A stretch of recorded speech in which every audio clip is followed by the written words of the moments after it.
तो 4R हमने ऐसे कर लिए, और फिर इन्हीं को कैसे किया,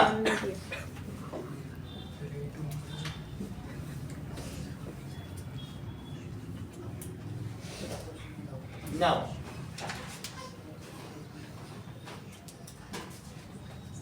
तो ये दो तरीके से हमने इसको कनेक्ट किया। ओके, 4 आइडेंटिकल रजिस्टर्स 8 ओम के हैं सारे। ना अब हमें RS और RP निकालनी है। RS कितना हो जाएगा, R plus R plus R plus R, that is 8 plus 8 plus 8 plus 8, 32 ohm. RP कितना हो जाएगा, तो 1 upon RP, it is 1 upon R plus 1 upon R plus 1 upon R plus 1 upon R. It gives us 1 by 8 plus 1 by 8 plus 1 by 8 plus 1 by 8, तो कितना हो जाएगा 4 by 8. This gives us 4 by 8. तो बोलो RP कितना हो गया, 8 by 2, it is 2 ohm. तो इससे पता चलता है कि RS by RP, that is 32 upon 2, it is 16 is to 1, 16 is to 1.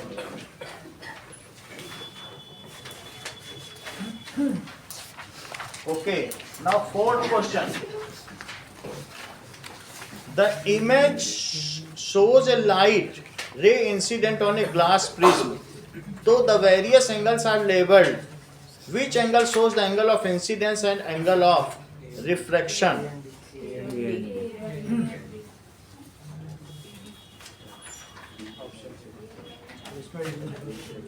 ये ऐसे से कौन सा डी एंगल लिया, अच्छा उसी को एंगल डी को दूर लिख दिया ना, ए एंड डी है वही ए। फिफ्थ क्वेश्चन देखिए, a person gets out in a sunlight from a dark room, how does his pupil regulate and control the light entering into eye? तो उत्कर्ष, मान लो तुम अंधेरे कमरे से गेट आउट इन सनलाइट, बाहर चले जाओ, बाहर धूप है, तो तुम्हारे प्यूपिल का साइज बड़ा होगा कि छोटा हो जाएगा, क्योंकि जब डार्क रूम में हो तो पूरी लाइट रिसीव हो रही है, और अंधेरे में चले गए, ये उजाले में चले गए, तो अब प्यूपिल साइज नहीं, तो फिर अंदर का रेटिना जल जाएगा ना ज्यादा अमाउंट, तो इसलिए the size of प्यूपिल will decrease and less light, it regulates the amount of light entering into I. प्यूपिल का काम क्या है, so that the correct amount of light enters into eye and it is safe and enables us to see। दोनों ही काम है, safe भी रहे और हमें दिखाई, इसीलिए तो डार्क में बड़ी हो जाती है, तो दोनों काम करती है, दैट इज ए। सिक्स्थ देखो, सिक्स्थ क्वेश्चन क्या है, for the diagram shown according to new partition sign convention the magnification of image produced, तो formed will have the following specification. तो क्या क्या स्पेसिफिकेशन है, साइन पॉजिटिव इस केस में कहां पे होगा, देखो पहले रखा कहां पे है, now it is placed that is between focus and pole. तो ऐसी स्थिति में अरविंद बताओ कहां बनेगी इमेज, लार्ज होगी ये छोटी, रियल होगी या वर्चुअल, तो ये यहां पर बन जाएगी, और इट इज वर्चुअल, ठीक है। तो इस स्थिति में m की वैल्यू क्या हो सकती है, एक सजेस्ट करो वैल्यू, जैसे कुछ भी अपने मन से,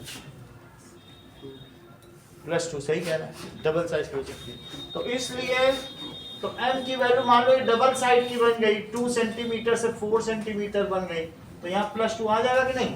तो इससे क्या पता चलता है, साइन पॉजिटिव और जो वैल्यू है वो मोर देन 1, बी इसका आंसर होगा।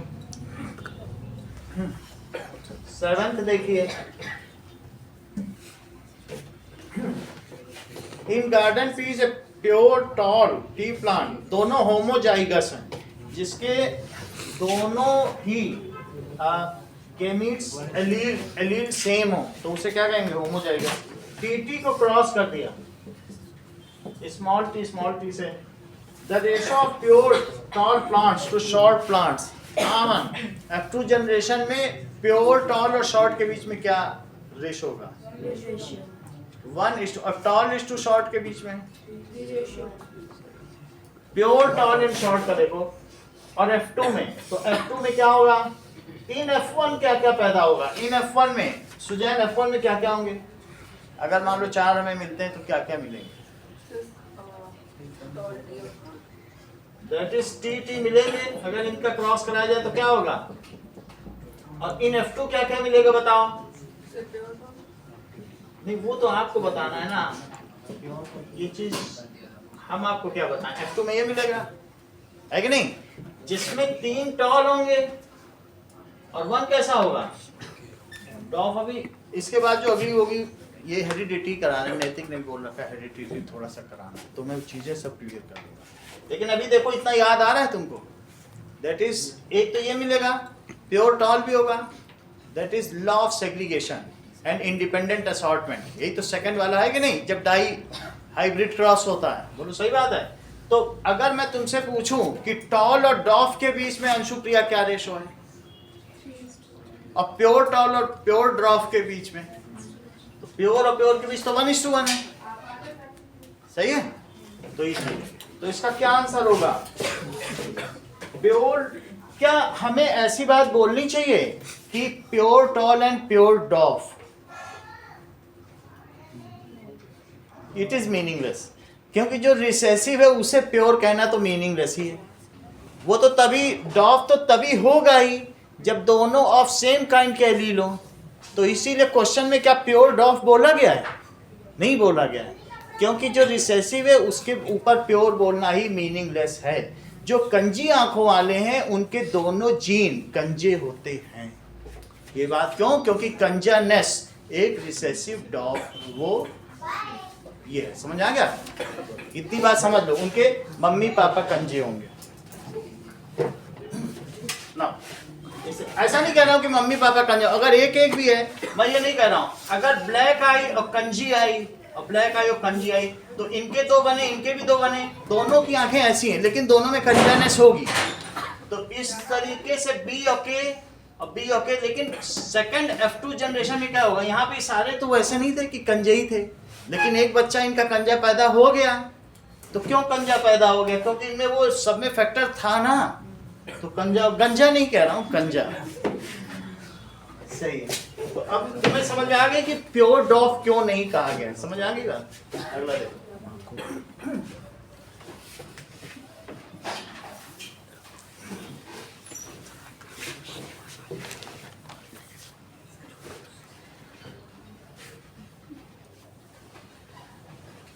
Now next is posture and balance, ये कौन करता है, सेरिबेलम ना। 9 dwarfism is caused due to pituitary gland growth hormone देती है, अगर ओवर सेक्रीशन हो जाए तो गिग्नेटिज्म, और अंडर सेक्रीशन हो जाए तो dwarfism. The amount of water reabsorb from nephric tubule depends upon, कि कितना होगा, कि the amount of soluble waste to be removed from blood, the amount of water present in blood, A and B होना चाहिए, D दोनों पे depend कर रहे हैं, अगर हमारी बॉडी में ज्यादा वाटर है तो क्यों एब्जॉर्ब करेगा, नहीं करेगा, ऐसे ही सेक्रीट कर देगा। 11th देखो, which of the statements are true for respiration, ribs moves inward and diaphragm is raised। तो जब हम इनहेल करते हैं तो आपको क्या लगता है कि इनहेल करने में क्या हमारा डायफ्राम ऊपर उठ जाता है जब हवा अंदर जा रही है, कि नीचे जाएगा, ये लंग्स हैं, तो ये मुझे बताओ कि हवा अंदर ले रहे हो तो डायफ्राम ऊपर जाएगा कि नीचे जाएगा, तो सेकंड देखो, gaseous exchange occurs at alveoli of lungs, जब हम which of the statements are true for respiration, haemoglobin has greater affinity for carbon dioxide than oxygen, ऐसा तो गलत है। एल्वियोली इंक्रीजेस सरफेस एरिया, तो कौन सा सही है? सेकंड एंड फोर्थ, करेक्ट है। सेकंड एंड फोर्थ करो, दैट इज डी। ट्वेल्थ देखिए, which of the following statements about the given reaction is correct? MnO2, manganese dioxide में अगर HCl डाल दो तो MnCl2 बन जाएगा और प्लस 2H2O और प्लस Cl2।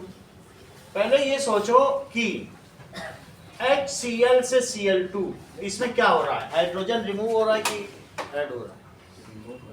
तो ये क्या चीज हुई? हाइड्रोजन का रिमूवल क्या होता है? Oxidation.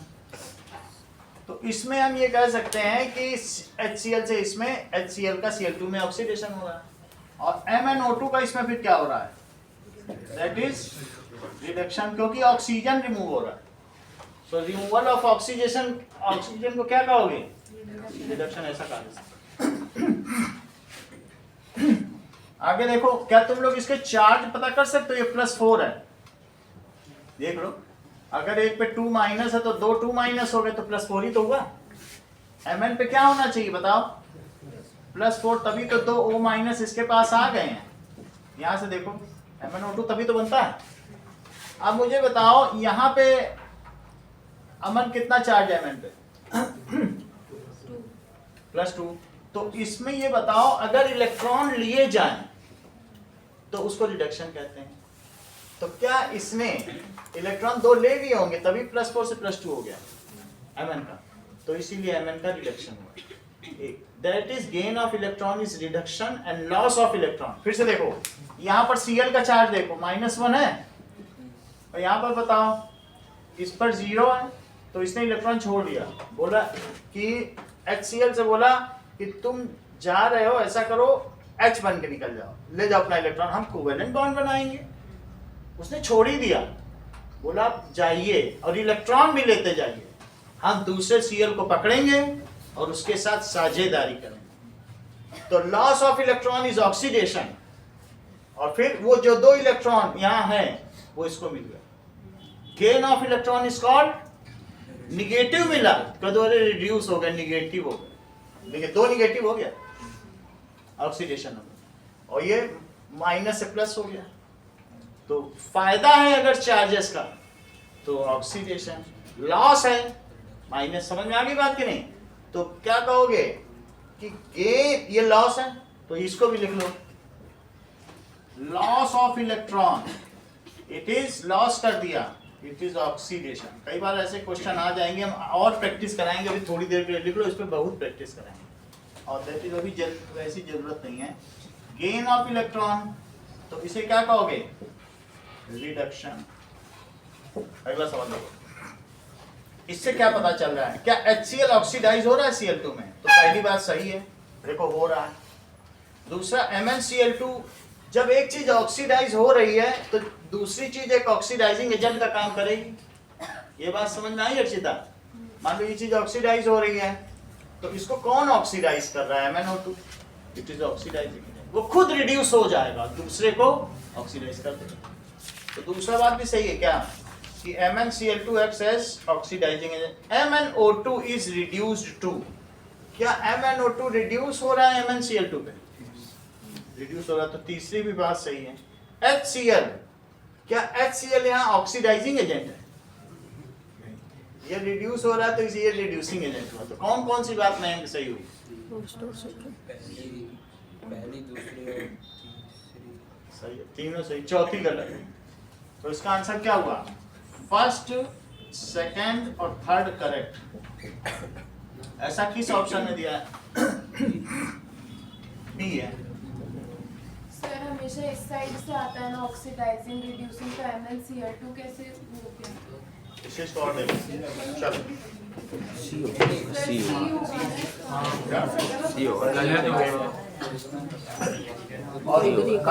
MnCl2 acts as oxidizing agent। MnCl2 कुछ नहीं है, ये गलत है। MnO2 acts as, हमने पढ़ा नहीं। MnCl2 तो कुछ भी नहीं है। राइट वाले कुछ नहीं होते, राइट वाले तो ना तो वो ऑक्सीडाइजिंग एजेंट है, ना रिड्यूसिंग एजेंट है, ना वो ऑक्सीडाइज हो रहे हैं और ना रिड्यूस हो रहे हैं, वो कुछ होते ही नहीं है। उनमें ऑक्सीडाइज हुआ जाता है, उनमें रिड्यूस किया जाता है। ये बहुत अच्छा पकड़ी है, क्योंकि MnCl2 कुछ है ही नहीं, कोई चीज इधर से आती ही नहीं है ना। हम लोग MnO2 कई बार में बात कर रहे थे, पढ़ा ही नहीं था कि MnCl2। चलो, तो इसका आंसर क्या हुआ बताओ। तो कौन कौन से सही है इसमें? फर्स्ट और सेकंड वाला कौन सा? सी लिखो। अगला पढ़ो।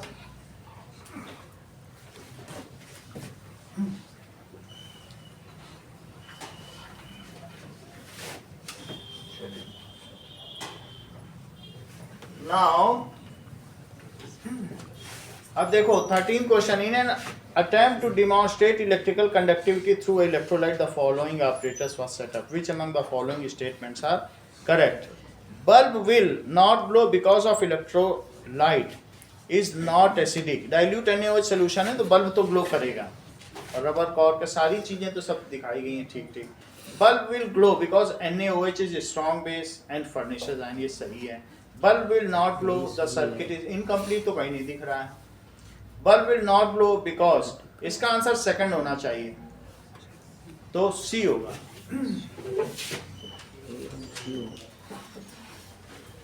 14th देखो, which of the following phenomena occur when a small amount of acid is added to water?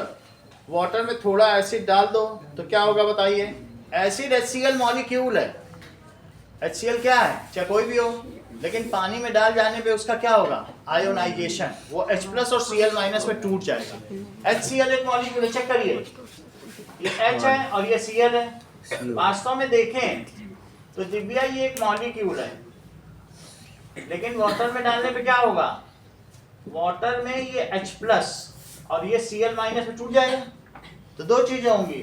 तो कुछ लोग कहते हैं सर ये आयोनाइजेशन होगा, और कुछ लोग कहते हैं नहीं सर, आयोनाइजेशन के बाद फिर फॉलोड बाय हाइड्रेशन भी होगा। हाइड्रेशन समझते हो, ये किससे घिर जाएगा, वाटर से, और वो फिर इन्हें वापस मिलने नहीं देंगे। जब इतना सारे से घिर जाएगा तो ये अलग अलग ही रहेंगे, नहीं तो कोई प्लस और माइनस तो आपस में फिर से अट्रैक्ट हो सकते हैं। तो इसमें दो चीजें होती हैं, एक तो मॉलिक्यूल का टूटना, उसको कहते हैं डिसोसिएशन या आयोनाइजेशन। तो कौन कौन से दो प्रोसेस हो रहे हैं बोलो। तो स्टेप 1 क्या है, दैट इज डिसोसिएशन, टूटना, या फिर क्या कहेंगे, आयोनाइजेशन। और स्टेप 2 क्या होगा बोलो, दैट इज हाइड्रेशन। ये भी इनका भी अच्छा कहना है, अमन भी बोल रहे हैं, कहते सर सॉल्वेशन कहो। मान लो अगर अल्कोहल में कुछ लोग भूल जाते हैं, तो जैसे यहाँ हाइड्रेशन है, अगर अल्कोहल में अल्कोहलेशन होगा, और नहीं तो मिला जुला के इनकी भी बात कही। सर सेकंड स्टेप को आप सॉल्वेशन क्यों नहीं कह रहे, बड़ी बात कही, ठीक है। तो दो प्रोसेस हो रहे हैं हमारे। अब देखो क्वेश्चन में क्या है,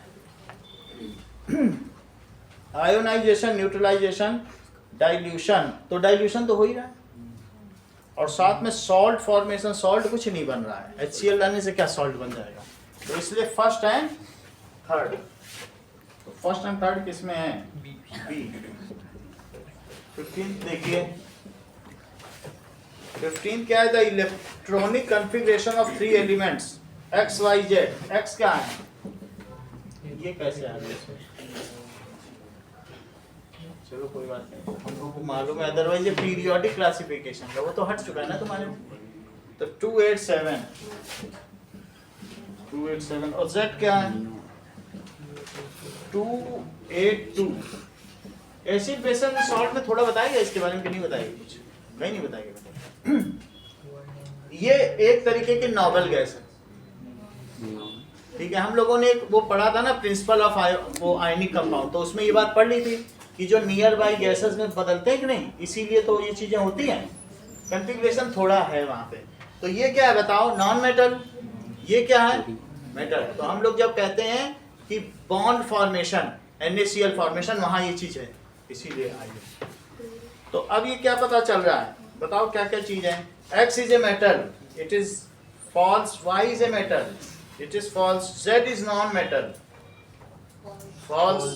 Y is non-metal, Z is metal. D सही है। 16 देखो, on the basis of sequence of reaction identify the most and least reactive elements. यहाँ पे देखो 16th में क्या है, ए बी को रिप्लेस कर रहा है। देखो a plus B x, A B से कह रहा है हटो तुम सॉल्ट सोल्यूशन में, हम तुम्हारी जगह आएंगे। तो इसका क्या मतलब है बताइए, कौन रिएक्टिव ज्यादा है? A is more reactive than B, क्योंकि वो B को रिप्लेस कर रहा है। A is more reactive than B, उसको हटा दिया, खुद बना लिया सॉल्ट, ठीक है। और बताओ C क्या कर रहा है? C आया तो उसने कहा, A से बोला अरे तुम कहाँ सॉल्ट बना रहे हो, मुझे बनाने दो, तुम हट जाओ। C किसको रिप्लेस कर रहा है? A को। तो C is more reactive than A, तो C बड़ा, उससे छोटा A, उससे छोटा B। It is the order of reactivity. इसे क्या कहेंगे? इनकी ऑर्डर ऑफ रिएक्टिविटी। तो अब इससे आप देख लो, मोस्ट रिएक्टिव C है और लीस्ट रिएक्टिव B है। इसका आंसर A होना चाहिए, ऐसे ही तो होना चाहिए। तो C सही है। 17th question, both A and, ये तो ठीक है 17 तक ही देखो। The flow of energy in ecosystem is bidirectional, ये सही है? गलत है। यूनिडायरेक्शनल होती है, from hotter object to colder object, unidirectional है। This is first law of thermodynamics कि heat always moves from hotter body to colder body naturally. ये जो तुम कह रहे हो नहीं सर हमारे यहाँ तो इस कमरे में एसी लगा है, ये कोल्ड रूम से हॉट बाहर धूप में पहुंचा देता है, no, it is non spontaneous process. तो इस चीज को एयर पंप कहते हैं। ये जो ये लगे हुए हैं ये सब क्या कहलाते हैं? जो उल्टा चला दे, जो लॉ ऑफ थर्मोडायनेमिक्स को डिफाई कर दे, तो वो कैसा होगा? वो एयर पंप ही कर सकता है, वरना नेचुरली तो वो हाई टेम्परेचर से लोअर टेम्परेचर पर ही चलती है। तो अब ये पहली बात तो इन्होंने गलत कह दी। सेकंड देखो, energy captured by an autotrophs does not get revert back to the solar input and it passes to. Autotroph है, किसने, ऑटोट्रोप ने किससे एनर्जी कैप्चर की? सन से। ये देखो, सन से किसने ली? ऑटोट्रोप ने। तो क्या अब ये कह रहा है डज नॉट रिवर्ट बैक, तो क्या फिर सन को दे देगा? तो इसने जो एनर्जी कैप्चर की वो किसको देगा? वो पासेस टू हर्बीवोर। तो यहाँ हर्बीवोर है तो इसको दे देगा, ठीक है, ये चीज है ना। तो ये बात सही है। इससे क्या पता चलता है कि reason is correct, assertion is false. ऐसा कौन सा है? डी। तो डी इसका हो जाएगा। डी तो हो गया। डी होना चाहिए। अगला देखो, concave mirrors are used as makeup mirrors. क्या ऐसी बात सही है? हाँ सही है। जो कॉन्केव मिरर्स होते हैं वो पार्लर मिरर्स होते हैं, शेविंग मिरर्स होते हैं, वो चेहरे के डिटेल्स दिखा देते हैं, ठीक है। आईब्रो बनाने वाले भी कॉन्केव मिरर ही रखते हैं, ओके। सो 18 पहला आंसर सही है, दैट इज सही बात है। इस पे शेर है, अब्रू न संवारो कहीं कट न जाए उंगली, नादान हो तलवार से खेला नहीं करते। आ गया कि नहीं? आईब्रोज को बताए इतनी धारदार हैं कि अगर उंगली लगा दोगे तो कट जाए। अब जरा देखिए कि concave mirrors are used as makeup mirrors, ये बात सही है क्योंकि वो डिटेल दिखा देता है। अभी आपने देखा नहीं, अरविंद ने बताया था सर वो +2 दिखा रहा है। अगर पास में कॉन्केव मिरर रखा हो तो बड़ा चेहरा दिखेगा। और क्या, when the face is held within the focus then a diminished image is seen as superior। सही है गलत? when face is kept, कहां पर रखा जाए? within the focus। within the focus है, एक है away from focus। within the focus समझ रहे हो, फोकस और पोल के बीच में। तो ये क्या कह रहा है? A diminished image of face is seen। सही है? गलत है, बड़ी इमेज है। तो इससे क्या पता चलता है? assertion is correct and reason is false। तो ये कौन सा है? C। ठीक है, 18 का C है।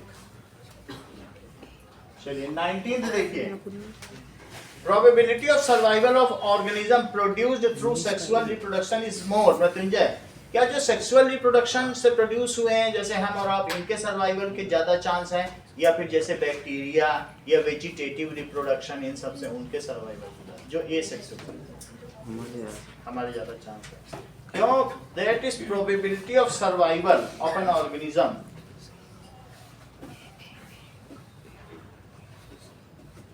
ऐसा होगा क्या? हमको तो नहीं लगता है, क्योंकि वो स्पीसीज को बढ़ाता है। क्या सेक्सुअल है?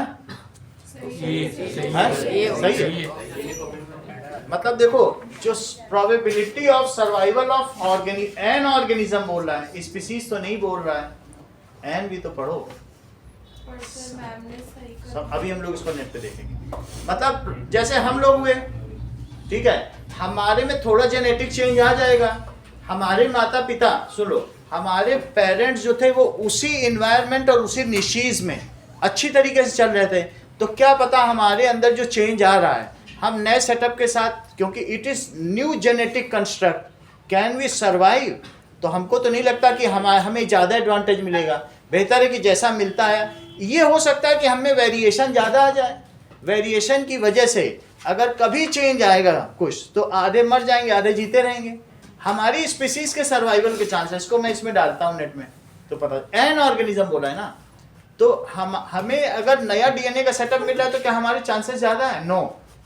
वी में, हमारे में बहुत सारे लोग कैसे हो जाते हैं, म्यूटेशन की वजह से मर भी जाते हैं।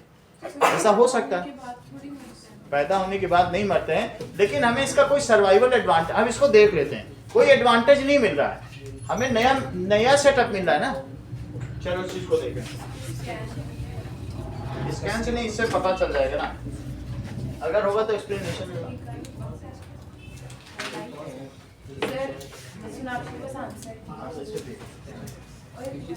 आंसर सिर्फ होने से ठीक है। नाउ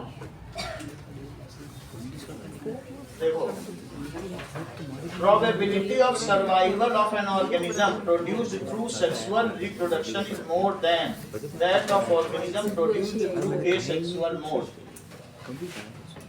अब इसे देखो, इसी से पता चल रहा है ये क्या कह रहा है। According to toppr.com, yes, it is true that offspring born from sexual reproduction have better survival rates than those of asexual इसको पढ़ो। reproduction. This is because This is during because sexual during sexual reproduction, reproduction, the gametes of two parents, male now, during sexual reproduction, the gametes of two parents come together.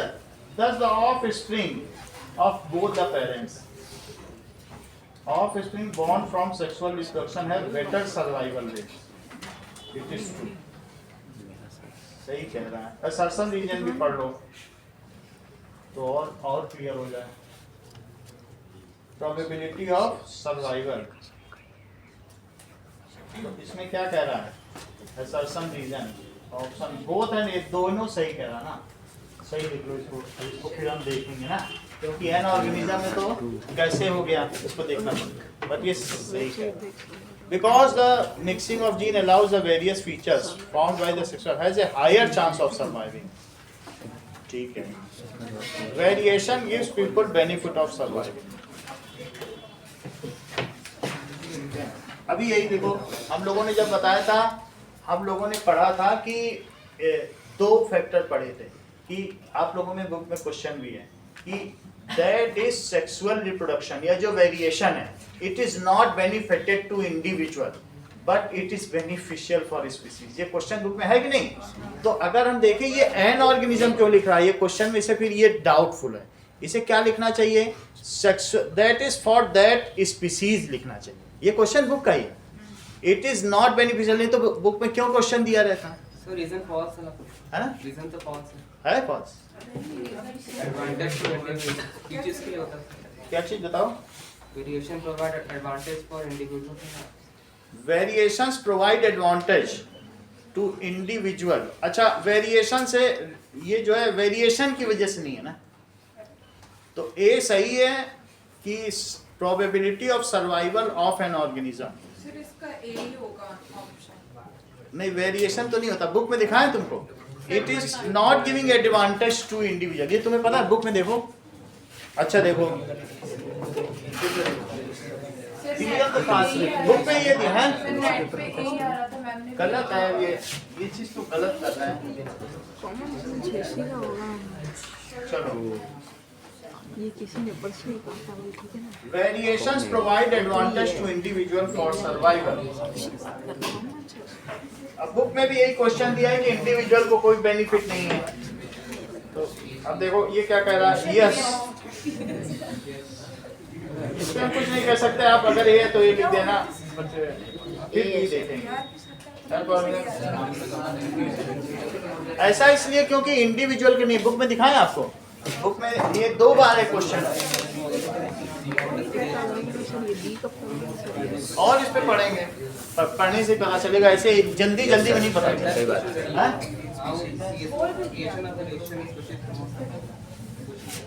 That is for species लिखा है ना, और इसी का जरा last पढ़ो, इसी page का लास्ट, हेरिडिटी एंड, ये ओल्ड वाली बुक में। तो हाँ, उसमें दिखाया है कि इंडिविजुअल के लिए बेनिफिशियल नहीं है, बट स्पीसीज के लिए। ये बुक का क्वेश्चन है, अभी डिलीटेड है, डिलीटेड ही होगा है। तो अब इंडिविजुअल के लिए नहीं बेनिफिशियल है, ये क्वेश्चन में कह रहा बेनिफिशियल है। बात तो सही है तुम्हारी, लेकिन मैं बुक में देख रहा, अभी इसको तुम ए ही लिख देना है, तो और क्या कर सकते हैं, खोटा सिक्का है ये, चलाओ। ये देखो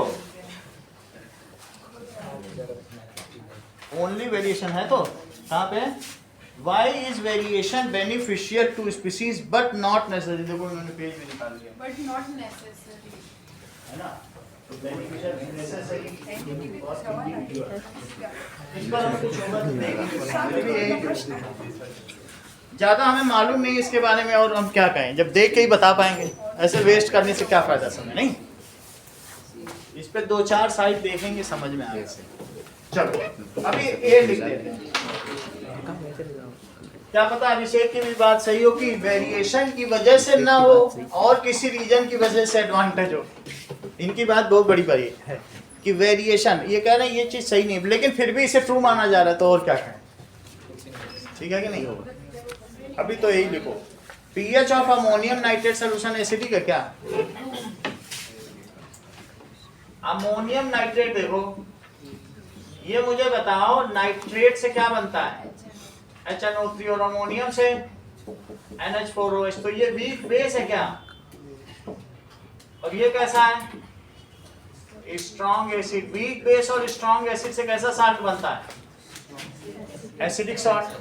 क्योंकि इन सब से आयन कौन कौन से बनेंगे बताओ, अगर इस ये वाटर में डालोगे तो कौन कौन से आयन बनेंगे, NH4+, NO3-, H+ और OH। वाटर में तो ये रहता है। इसके आगे अमन क्या होगा, इनके 2 हो गए, डिसोसिएट हो गया। पानी में डालने पे डिसोसिएट तो होता ही है ना, लेकिन ये क्या कहेगा, नहीं नहीं हम अलग नहीं रहेंगे, हम तो बहुत वीक हैं, हमको हमारा OH चाहिए। ये ले लेगा, कहेगा हम तो वीक हैं, हम तो अलग नहीं रह सकते। तो अगर इसको इसका OH चाहिए तो इसको दे दिया जाए इसका OH। फिर फर्दर क्या होगा, ये तो जुड़ के NH4OH बन जाएगा, और NO3 कहेगा हम तो भाई फ्री घूमने वाले हैं, हम तो स्ट्रॉन्ग है, हम ऐसे घूमेंगे। तो सोल्यूशन में नेट कंसंट्रेशन H+ की ज्यादा हुई कि OH की, H+। OH तो खत्म हो गया सारा, OH इससे, तो इस वजह से ये कैसा होगा बोलिए, अगर स्ट्रॉन्ग एसिड है तो एसिडिक सॉल्ट होगा, स्ट्रॉन्ग बेस है तो वो फ्रीली घूमेगा, तो OH फ्री हो जाएंगे, सही है कि नहीं। तो इस तरीके से कैसा सॉल्ट हुआ, एसिडिक सॉल्ट। इसलिए अब अगला का पढ़ो, solution of salt of weak base and strong acid is acidic, is it correct? सही है, तो 20 का ये हो जाएगा। 21 देखो, what do you mean by solenoid? Compare the magnetic field produced by solenoid with that of a bar magnet. Archita solenoid की definition बताओ। Coil of insulated copper wire wrapped closely in shape of a cylinder. सही है, ठीक है। That is insulated copper wire closely wound on a hollow core, ठीक है। hollow core कोई भी कोर हो या hollow cylinder, insulated copper wire closely wound on hollow cylinder forms a solenoid. When electricity is fed in it, then it behaves as a bar magnet. its internal magnetic field is uniform and accessible. क्या इस पे पहुंचा जा सकता है? It is used for various experiments. तो uniform magnetic field. Solenoid की internal magnetic field it is also use for making permanent magnets. लोहा रख दो, मैग्नेट बन के निकलेगा 2 दिन बाद, और साथ में एक्सेसिबल भी है। आगे क्या चीज पूछी जा रही है बताइए? That is compare the magnetic field produced by A solenoid and bar magnet. Compare करने का क्या मतलब है कि that is the magnetic field, समझिए, the magnetic field of bar magnet is fixed, its magnetic strength cannot vary, while the magnetic field of solenoid can be varied by putting a iron bar inside it, by increasing the current it can be increased, लिख देना, it can be increased 3 तरह से increase की जाती है, mu N आई। Iron bar डाल दो, number of turns, correct, number of turns, और तीसरी चीज करंट। तो सोलिनॉइड की डेफिनेशन तुम्हें समझ आ गई? 2 चीज और बता देते हैं कि यहां लिखो कि magnetic field of solenoid can be increased by putting iron bar inside, increasing current and increasing number of turns। इसको कहते हैं B is equals to mu n I। Mu क्या है? That is the permeability, ठीक है? तो permeability कितना वो परमिट करता है, और n number of turns per unit length mathematic ने बता दिया। Its magnetic field strength of bar magnet cannot be varied. Magnetic field strength of bar magnet cannot be varied. इसे बदला नहीं जा सकता। Its polarity is fixed. Its polarity can be changed, can be reverted, और जबकि उसकी polarity क्या है? फिक्स्ड है।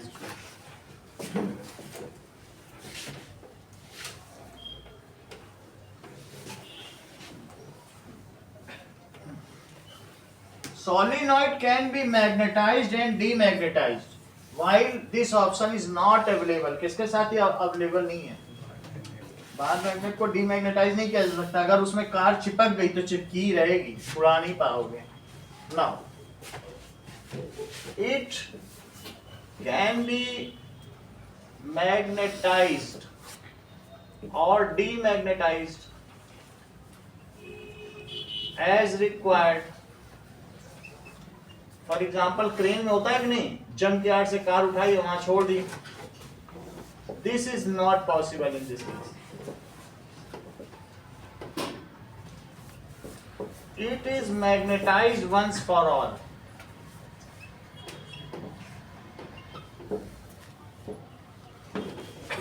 सही है। सोलिनॉइड को गैस के ऊपर रख दो तब भी मैग्नेट है, इसको गैस पे रख दो लोहा बन जाएगा। हीट के साथ क्या होगा? इसमें क्या होगा? एक क्रिटिकल टेम्परेचर, उसके बाद वो लोहा बन जाएगा, सारे स्कैटर हो जाएंगे डोमेन। और it's polarity can be reverted या इन्वर्टेड, जबकि इसमें क्या है? It is not so, not possible in this case. अगला देखिए, हाँ तो कम लिख देना, ये लिख देना, it's field can be varied, it can not be varied. It's field बता दिया, कहीं आगे आ जाए फिर, नहीं तो वो चीज रही जाती है। चलो 22nd, एन इलेक्ट्रिक हीटर का रेटिंग दिया है, इसका रेजिस्टेंस पता करो। रेटिंग का मतलब पावर कितनी दी है? 1100 वॉट, और ऑपरेट्स वोल्टेज 220 वोल्ट है। रेजिस्टेंस कैसे सुजान पता कर पाएंगे? फार्मूला बताओ। गीत P is equals to V square by I. Correct, So R. तो बहुत अच्छी बात है। P is equal to V square by R, तो R is equal to V square by P, that is 220 square, और that is ये नैतिक, इसका स्क्वायर बताओ। 48400 सही है, 48400 डिवाइडेड बाई 1100, ये दो जीरो चले गए, 44 ohm. The current drawn by it, second part, P is equal to V I, तो 1100 is equal to 220 into I, तो आई कितना हो जाएगा 5 एम्पियर, 22 पंचे 200, तो 5 एम्पियर हो जाएगा। अगला देखिए, आफ्टर ऑल, ये तो बिफोर ऑल है। कुछ भी हो तो उसमें जैसे मैंने यहाँ लिखा, तो 21st क्वेश्चन में मुझे लिख देना चाहिए सेक्शन बी। तो इससे क्या होता है कि टीचर कभी तुम्हारा सी सेक्शन का, क्योंकि man makes to err is human, गलती करना ये तो मानव का स्वभाव है, तो इसलिए कभी भी सी वाला बी में ना चेक हो जाए, सही है ना, अपनी सेफ्टी के लिए तो अलग अलग लिख देना चाहिए। ये स्किल ऑफ रिप्रेजेंटेशन भी है। टीचर को जितना तुम आराम से चेक करने दोगे वो नंबर और देगा, और बड़ा टीडीएस करोगे तो 2-4 जगह काट ही लेगा।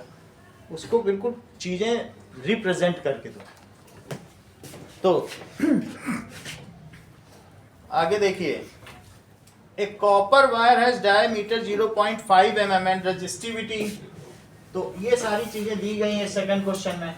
दैट इज आफ्टर ऑल क्या क्या चीज दी गई है कि कॉपर वायर है, इसका डायामीटर कितना है 0.5 mm, तो रेडियस कितना हो गया इतने mm, इतना mm कितना होता है 0.5 का हाफ करो, ये तो बढ़ा ही देती हैं, बड़ी दिक्कत है इनके साथ। 0.5 का आधा करने में और बढ़ा देती है, 5 गुना कर दिया, कोई बात नहीं। देखो 2 से जब 0.5 में करोगे, डेसिमल के बाद का तुम यूज कर रहे हो, यहाँ डेसिमल लगेगा 0.25, सही है। मान लो जैसे अगर हम यहाँ करें 0.49, बोलो अंशुप्रिया कितना आएगा? हाँ, अगर 2 डिजिट यूज कर रहे हो तो यहाँ भी दूसरे डिजिट पे 7 आएगा।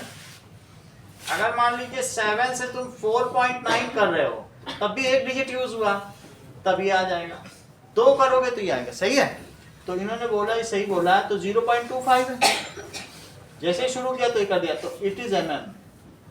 अब इसको तुम किस में बदल लो, दैट इज मीटर में बदलो, 0.25 into 10 to the power, millimetre से मीटर में बदलने के लिए क्या करना पड़ेगा, -3, मीटर बदल लिया, 1000 से डिवाइड किया, ये तो डायमीटर हो गया।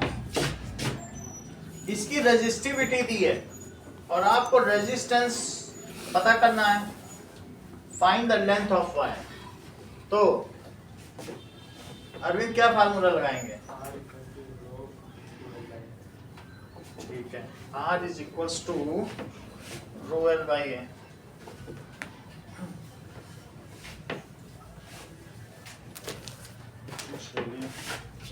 R is equals to rho L by A, तो L क्या हो गया R A by rho. R दिया है, R कितना दिया है, दैट इज 100 ओम। ये पाई R स्क्वायर होता है, और रेजिस्टिविटी कितनी है 1.6 इंटू 10 टू द पावर -8, तो 100 इंटू 3.14 ले लेना, और इसे कितना ले लो 25 इंटू 10 टू द पावर -3 का square divided by 1.6 into 10 to the power -8। अब देखो, ये मुझे बताओ, हमें कैसे पता 22/7 लेना है किसी को? इसमें आसानी रहती, पता नहीं है, थोड़ा सा आसान हो जाएगा। डिवाइड तो तुम्हें करना ही है, अल्टीमेटली तो तुमको मल्टीप्लाई करना है। नीचे लेना पड़ता पाई, तो फिर मैं 22/7 लेता। 3.14 से कौन डिवाइड करे, 3. आसान थोड़ी रहता है ना। ऐसा कोई एरर के लिए नहीं कर रहा, क्योंकि इतनी अप्रोक्सीमेशन तुम 5% का अप्रोक्सीमेशन अगर आंसर में कर रहे हो इधर है तो टीचर फुल मार्क्स देगा, ये बोर्ड का नियम है। 100 की जगह मान लीजिए 5% का तब भी अप्रोक्सीमेशन लिया जाता है। 105 भी तुम्हारा आ गया तो दे देगा, 5% इधर ही उधर में दे देगा, इतने तक। ठीक है, सब कुछ ठीक है।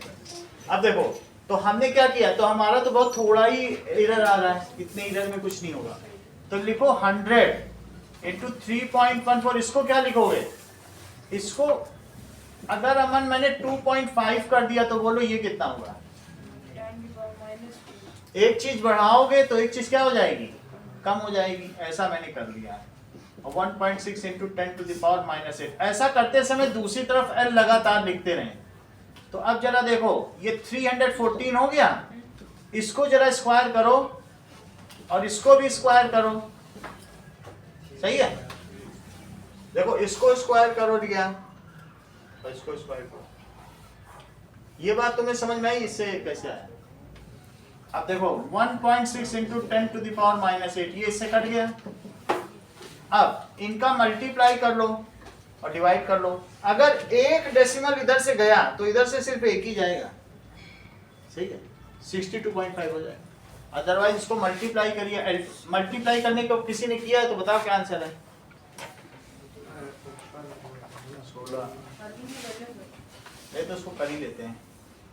1965 क्या 1965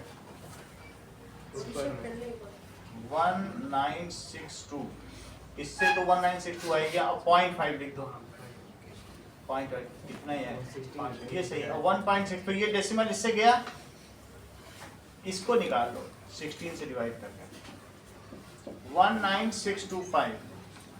तो 16 1 is 16, 36 16 2 जा 32, that is 42, 16 2 जा 32। ये बुक का ही क्वेश्चन है। 105। अब क्या होगा, ज्यादा नहीं करेगा, इतना आएगा ही। चलो अब इसको करें तो दैट इज 96, ये 9 आ गया तो 16 6 या 96, कोई बात नहीं, थोड़ा ज्यादा होने पे 1226.6 यही आंसर होगा। तुम्हारे में देखो आंसर क्या है, बुक वाले में तो 122, इन्होंने कुछ इधर उधर ले लिया होगा। 1225 आ रहा है, क्यों 1225 क्यों आ रहा है, ये तुम्हारा सही है, ये मल्टीप्लाई सही है। हाँ? 1226 आ रहा है। अब इसे कैलकुलेट कर लेना कितने मीटर, जैसा इन्होंने बताया हमने उसके हिसाब से कर लिया। आपको देखो ये 1225 बता रहे हैं, ये चीज सही होगी तो ही सही होगा, इसमें गड़बड़ी होगी तभी गड़बड़ होगा। ठीक है, ये लो, यहाँ तक बात हो गई। इसको मल्टीप्लाई करके देख लो अगर करना है तो।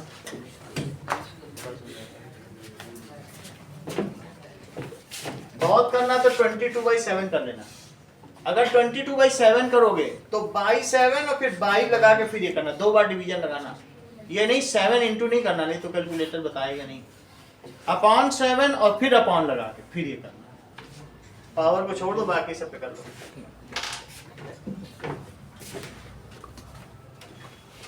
चलिए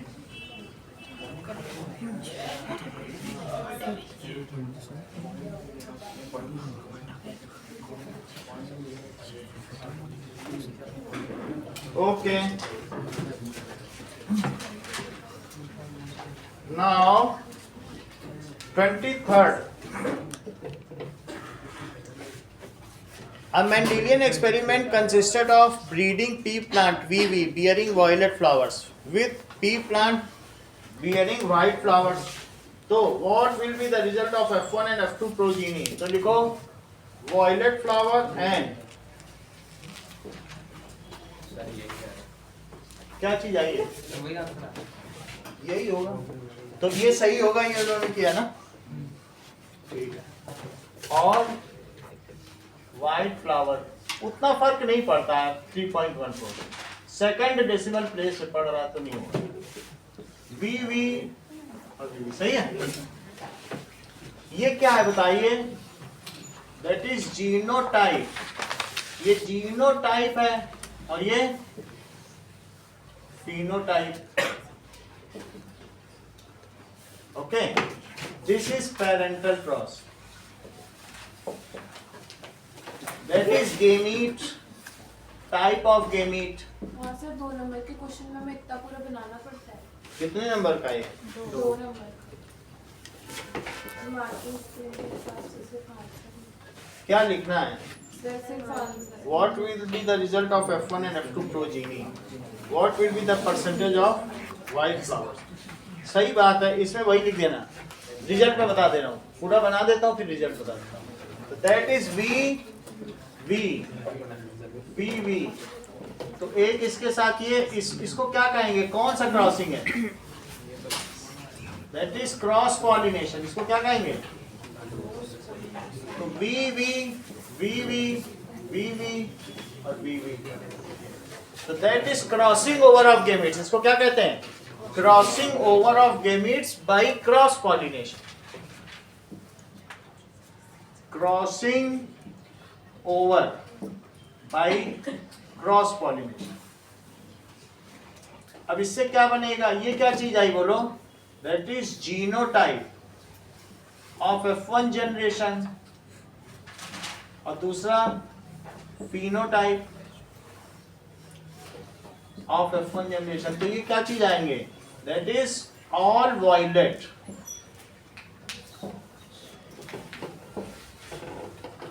दिस इज वॉयलेट। अब इसी तरीके से F1 क्रॉस में क्या होगा कि तुम्हारे पास ये चीज आ गई VV, तो VV ये मोनोहाइब्रिड क्रॉस है, तो ये भी वॉयलेट है। VV एक इसका इसके साथ और इसके साथ एरो बना देना। ये सारी चीजें यहां लिख देना। दैट इज जीनोटाइप, फिनोटाइप लिख देना। तो ये हो जाएगा V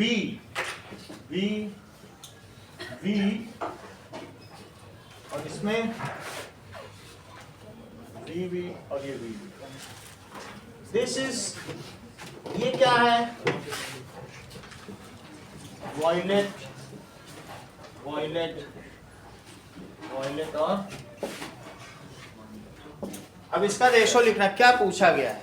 ये तो मैंने बता दिया, इसमें से कुछ भी नहीं लिखना है, इतना नहीं लिखना है, रिवीजन के लिए बताया है। तो अब इसमें what will be the result of F1 in F1 generation?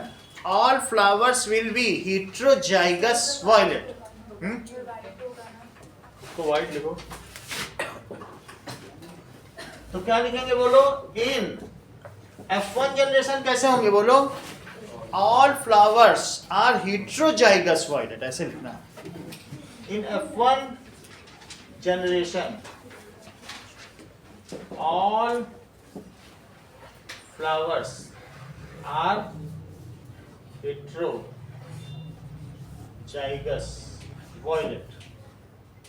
और जबकि इन F2 जनरेशन क्या होगा?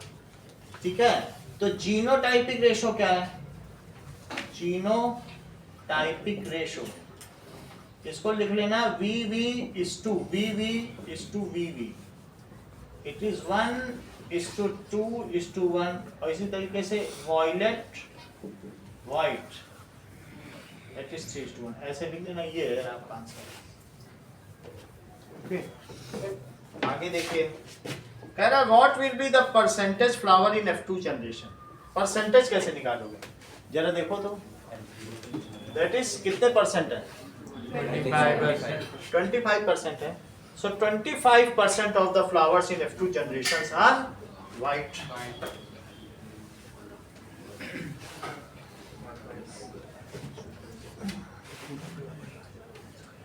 Now,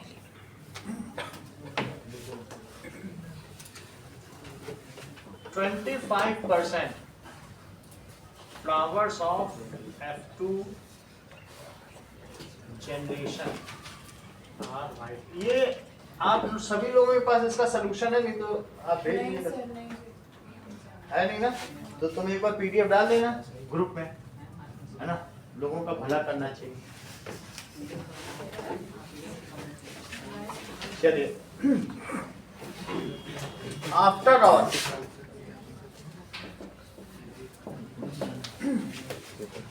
in an asexually producing organism, a trait A exists in 10% of population and B exists in 75%.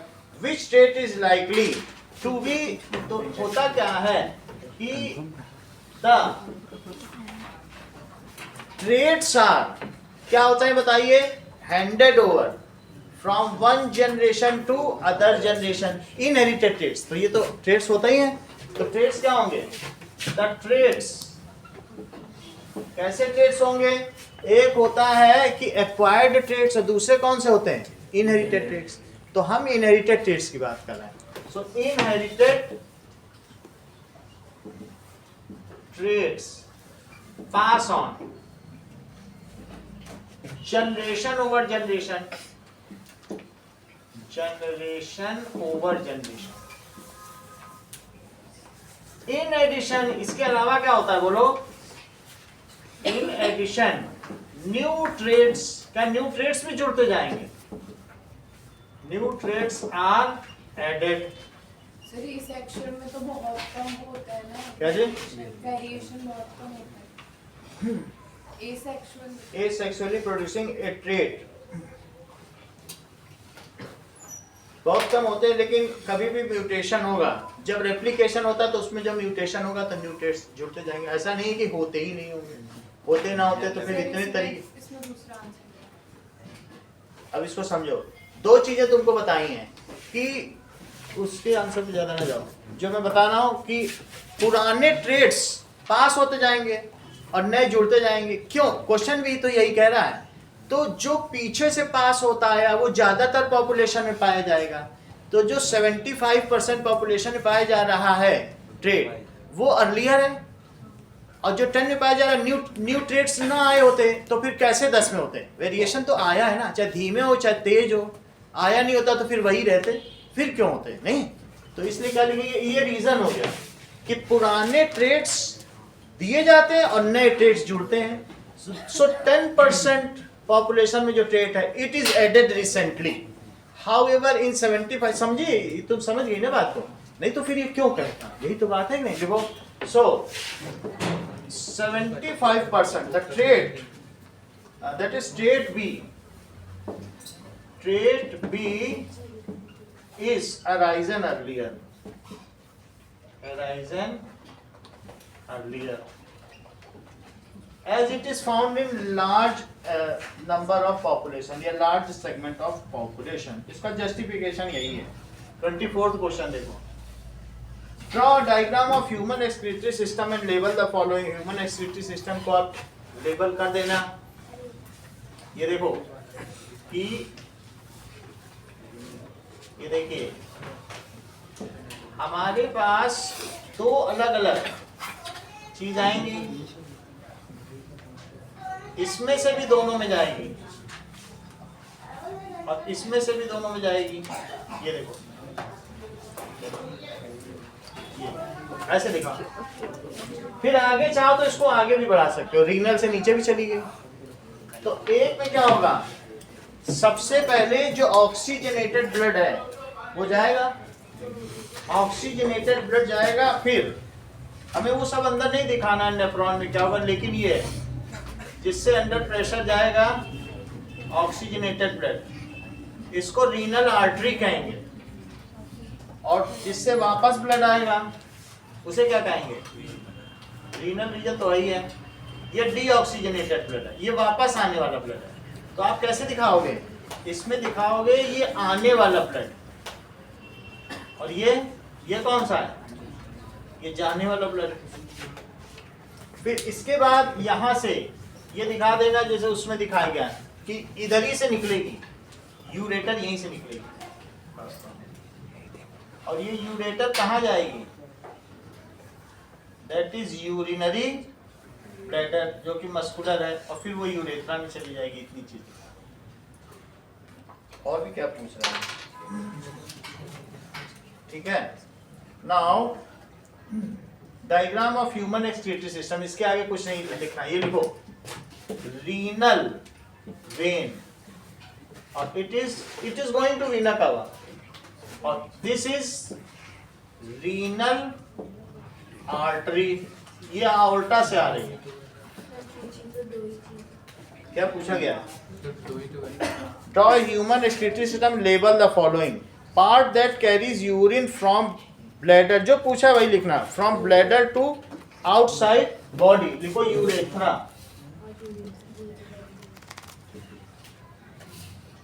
Carries urine from bladder to outside, the part where urine is stored. तो बस यही दोनों लिखना। अगला देखिए, in the electrolysis of water, name the gases liberated at anode and cathode, and what is the volume of gas collected on electrodes in is 2 times.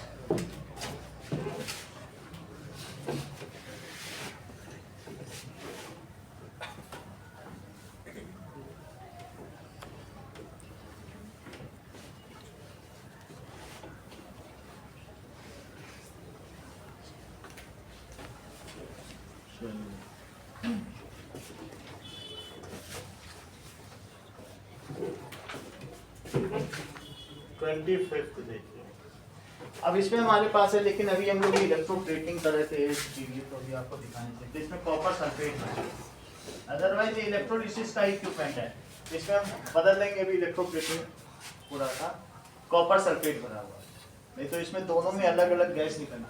कल परसों में दिखा देंगे।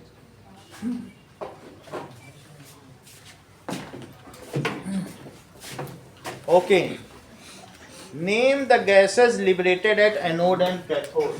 तो तुमको कुछ नहीं करना है, सिर्फ इलेक्ट्रोलिसिस में एक ऐसे बर्तन ले लो और इसमें 2 पिन डाल दी।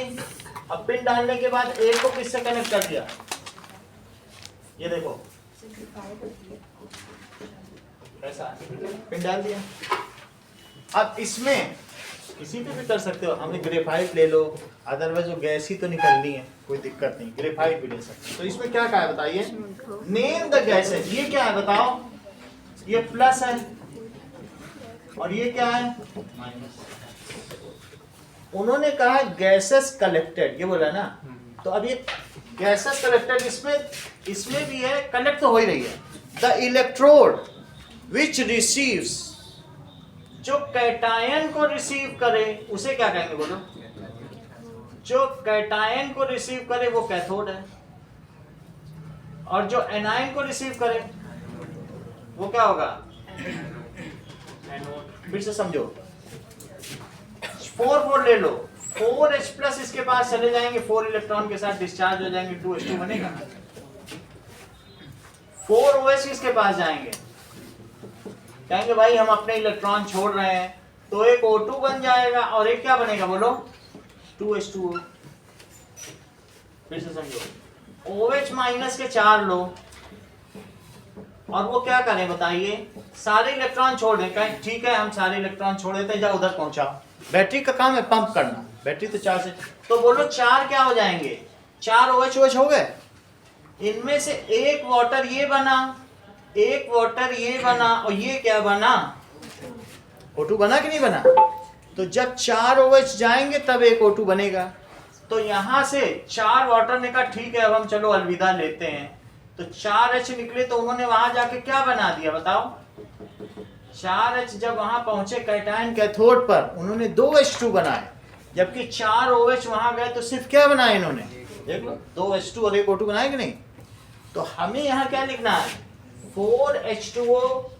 जब हम इसकी क्या करेंगे बताइए, इलेक्ट्रोलाइसिस, तो 4H2O की इलेक्ट्रोलाइसिस करेंगे तो 2H2 बनेगा, एक O2 बनेगा, 2H2O वापस बन जाएंगे। कुछ लोग इसी को रिड्यूस करके, अभी हम आंसर बता रहे हैं, पहले समझ लो। तो ये चीज बनेगी कि नहीं, बात समझ लीजिए ना, जैसे कुछ ज्यादा आ जाए, क्वेश्चन गलत भी हो चुका है, हम रिस्क नहीं ले सकते। तो ये बात समझाई कि नहीं। तो 4H निकले तो इनका यहां पर हो गया। सो क्या लिखा जा सकता है, आप क्वेश्चन पढ़िए, name the gases liberated at anode. Tashi, anode पर क्या गया, ऑक्सीजन गया, एनायन जाएगा, एनायन तो OH है, और कैथोड पर तो यहां लिख दो एट एनोड, और यहां क्या लिखोगे एट कैथोड at cathode. अब Y is the volume of gas. It is clear from this reaction. यही रिएक्शन तुमको 10th में भी पढ़नी, यही 12th में भी पढ़नी है, यही BSc में भी, यही ये स्टैंडर्ड है. इससे कम कर दोगी तो फिर वो समझौता होगा. ये स्टैंडर्ड है. सही है. तो why it is clear from the chemical reaction that the volume of gas liberated at cathode is greater. सही है. इसी रिएक्शन को लिख देना. अगला सवाल देखो. Write the name and general formula of chain of hydrocarbon in which addition reaction with hydrogen is possible. तो ऐसे कौन से हाइड्रोकार्बन्स हैं जिनमें हाइड्रोजन ऐड हो जाता है? Name and general formula of chain of hydrogen. Chain ही तो होती है. बोलो एल्केन की चेन प्रिफर करोगे कि एल्कीन की करोगे कि एल्काइन की करोगे? एल्केन की करोगे. हमको तो नहीं लगता बस.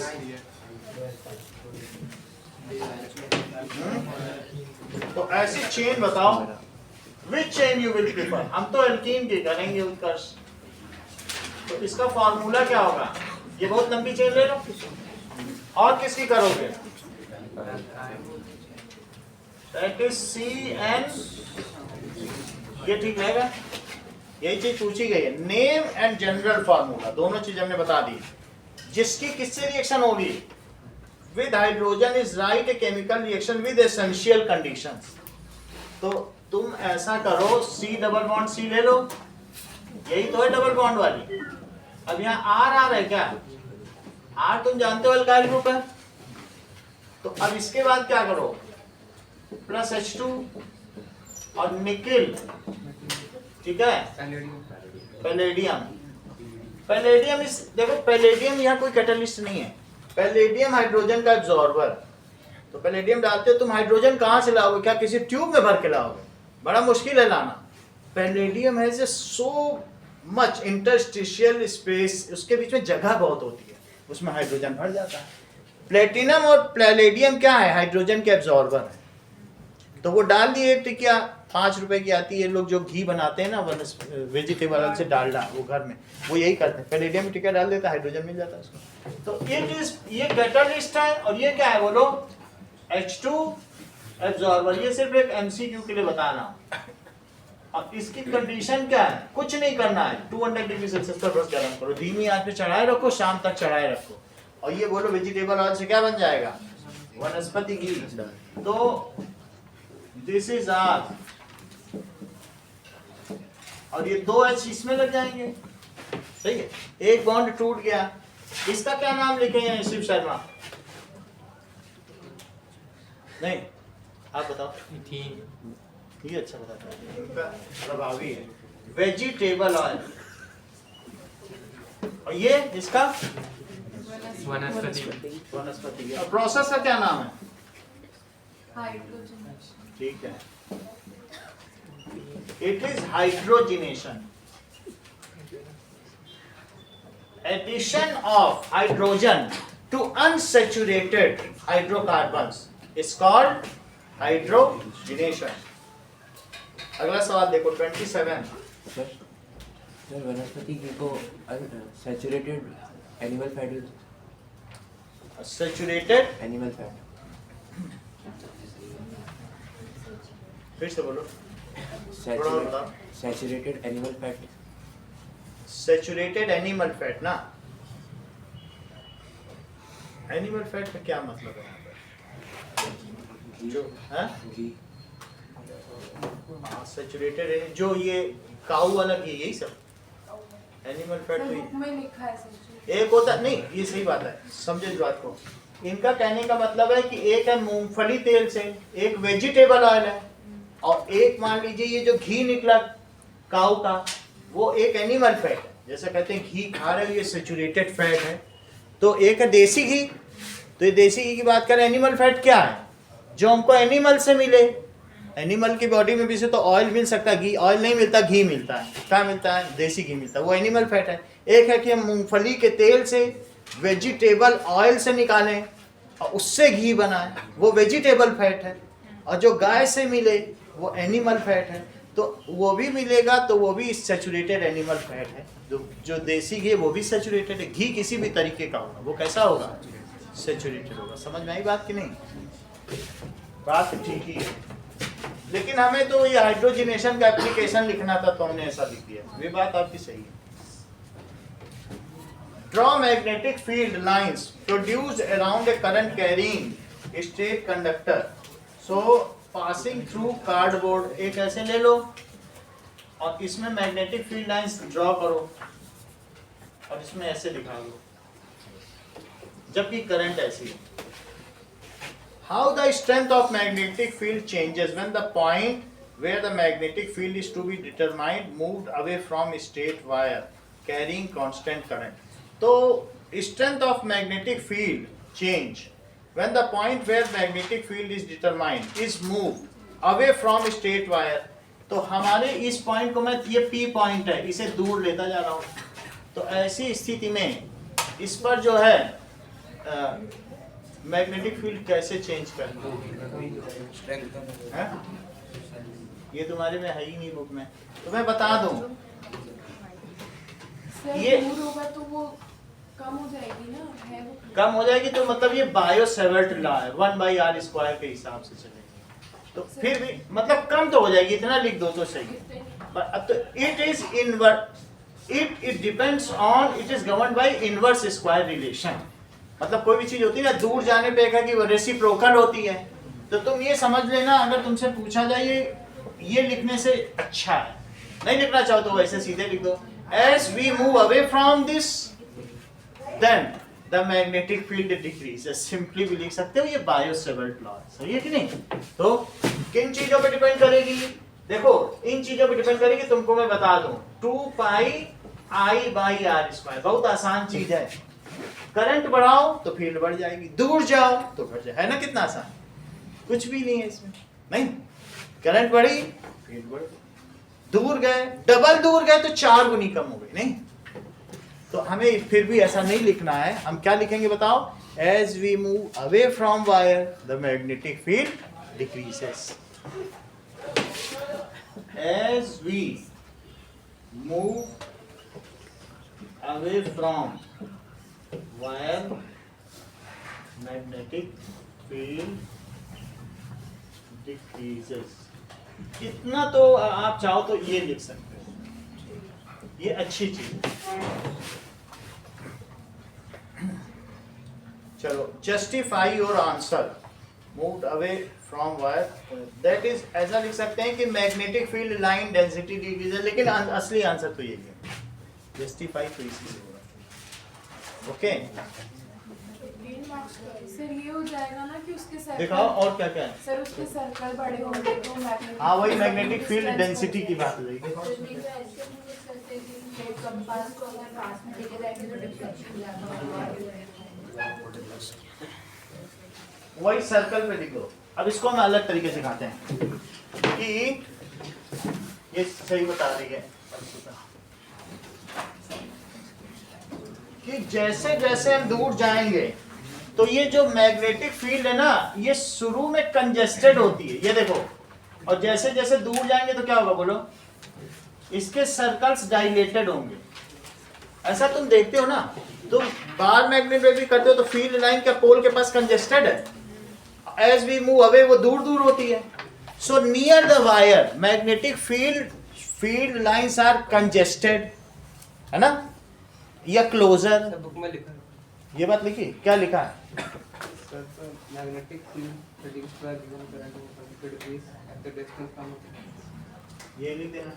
और इसका जस्टिफिकेशन यही है जो बता रहे हैं। ये उसके में चलो देखो, as we move away from wire तो क्या होगा? As we move away from wire the concentric circle के बीच का जो गैप है, gap between concentric circle increases, इनके बीच का जो गैप है, so magnetic field line density, उसी को ही मैग्नेटिक फील्ड कहते हैं। तो मैग्नेटिक फील्ड लाइन डेंसिटी क्या होती है? The gap between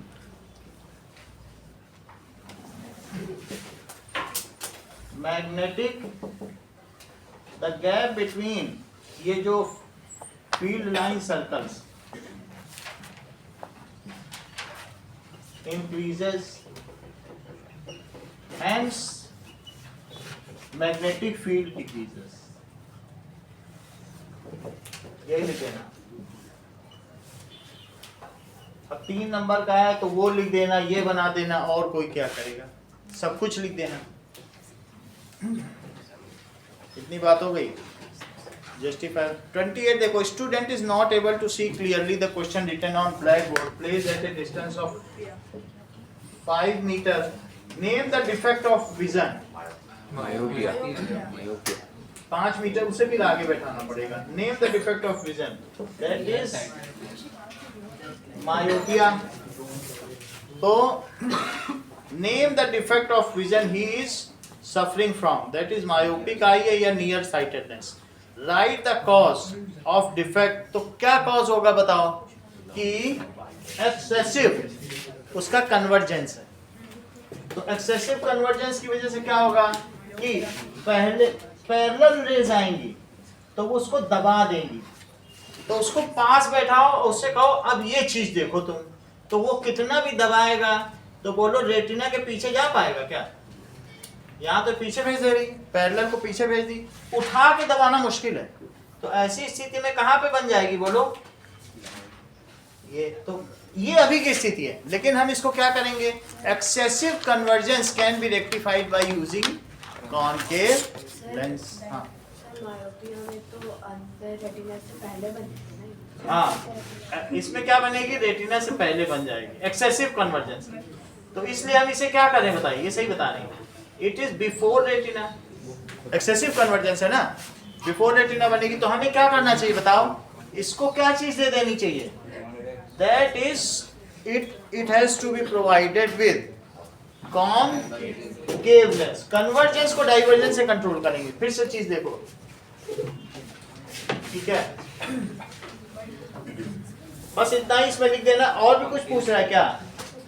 That is concaveness. Write the cause of defect. Excessive convergence है, बिफोर रेटिना बन रही है, तो कन्वर्जेंस के लिए आप कॉन्केव दे तो वो डाइवर्स कर देगी, फिर वो पीछे बन जाएगी। बाकी इसके बारे में डिटेल से बताएंगे। Draw the labelled diagram of defect and corrected I. 3 diagram बनेंगे इसमें, जैसे बुक में बने ना तीनों diagram. That is defected and, एक मायोपिक आई हो गया और एक उसका विजन होगा, मतलब वो कहाँ से देख पाता है।